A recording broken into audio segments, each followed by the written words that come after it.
Hi, I just thought I'd come on and make a little video. I have a sort of dilemma, really.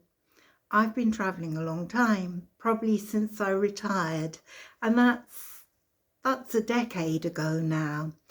And I've spent a lot of time in India. I've been going for about 7 years, backwards and forwards between the UK, between Bulgaria, and after hurting my back and I've got a lot more. I've had to get a lot more careful about traveling because the year after I hurt my back, I then had pneumonia again in India, in Delhi, and ended up in Doha in hospital with pneumonia for a week. And I came back and I was still ill for several more weeks.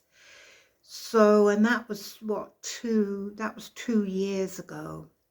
Last year I went to Italy. I went to Italy for about 10 weeks and I drove and I went to the UK as well.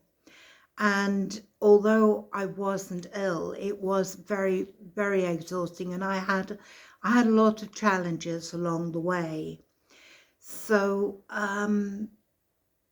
it's been snowing. It snowed here yesterday all day, and it's been very cold. And since Christmas, it's been very cold. We've had some very cold days and nights, well, I think the lowest it got down to was about -19, -15 in the morning.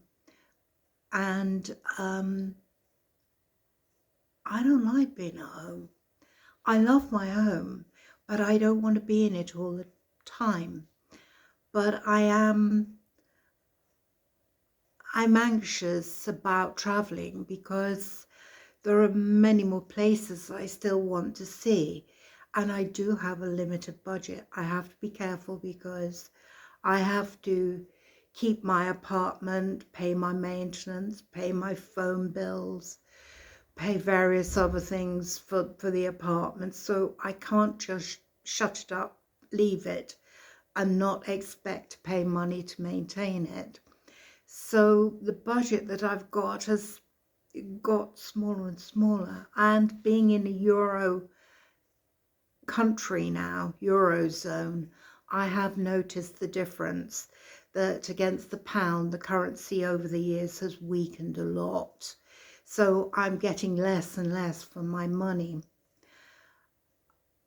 Also, it's beautiful where I live. It is really beautiful, but it is very quiet, and there aren't many other English speaking people.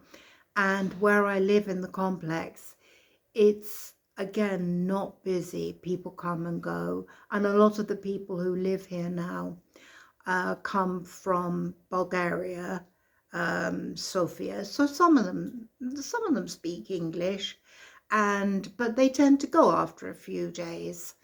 And also, my Bulgarian isn't very good, and I've never been able to get really fluent with it. I find the Cyrillic alphabet the hardest part. So I don't enjoy the language at all. Last year I thought I might try and move to Italy because I'm a lot better with Latin-based languages. But I came back and I wasn't sure that I wanted to try and relocate to Italy. But I do still want to travel, and I want to travel now to Egypt. I want to go in the next, I don't know, month and a half. But I am worried about my health. The journey is, it's via Istanbul Sabiha Gökçen Airport, which is the smaller of the two airports, and there's quite a long break in between. And I have to get to Sofia Airport, which is a 2-hour journey as well. And I can't take the car because I want to go for a bit longer. I want to go for at least a month. And also, not having been before, I'm going to rent an apartment, but over the years I've had a couple of sets of troubles with renting apartments. Firstly, on bookers.com in Dubai, and then secondly, last year in Italy on Airbnb, where one didn't exist. It was a total rip-off, and it took me a long time to get the money back. And the same last year with Airbnb. They just decided that they weren't renting the apartment, and again they took the money, and I had a hassle to get the money back as well. Well, that money I needed for my accommodation, so it put me in quite a mess. So I'm anxious about that. I'm also, I don't know, I got a bit anxious about going to Egypt. I am not going to Cairo, not in the beginning. I'm going to Hurghada for the beach. So I used to travel with such ease. I used to get on those planes and go to India, and I never thought anything about it. Just get there. I deal with whatever happened, and I'd face it. But now, since I turned 70 3 years ago,